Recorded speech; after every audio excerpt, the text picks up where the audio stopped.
शिव पुराण विधवेश्वर संहिता अध्याय चौथा सनत कुमार व्यास संवाद।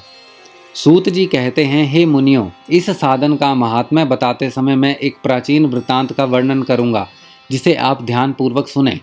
बहुत पहले की बात है। पराशर मुनि के पुत्र मेरे गुरुदेव व्यास जी सरस्वती नदी के तट पर तपस्या कर रहे थे। एक दिन सूर्य के समान तेजस्वी विमान से यात्रा करते हुए भगवान सनत कुमार वहां जा पहुंचे।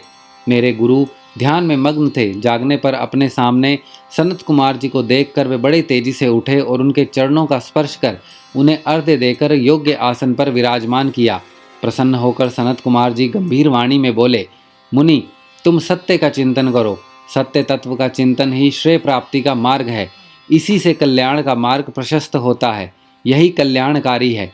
यह जब जीवन में आता है तब सुंदर हो जाता है। सत्य का अर्थ है सदैव रहने वाला। इस काल का कोई प्रभाव नहीं पड़ता। यह सदा एक समान रहता है।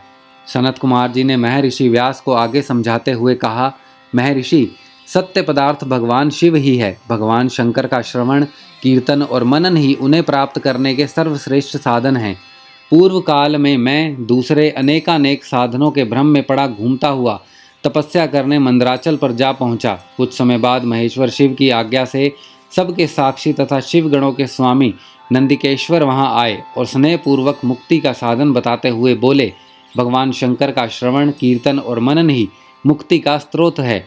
यह बात मुझे स्वयं देवादिदेव भगवान शिव ने बताई है। अतः तुम इन्हीं साधनों का अनुष्ठान करो। व्यास मुनि जी से ऐसा कहकर अनुगामियों सहित सनत कुमार ब्रह्मधाम को चले गए। इस प्रकार इस उत्तम वृतांत का संक्षेप में मैंने वर्णन किया है।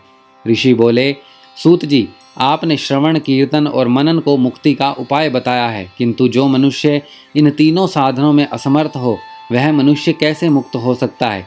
किस कर्म के द्वारा बिना यत्न के ही मोक्ष मिल सकता है? शिव पुराण विधवेश्वर संहिता अध्याय चौथा समाप्त।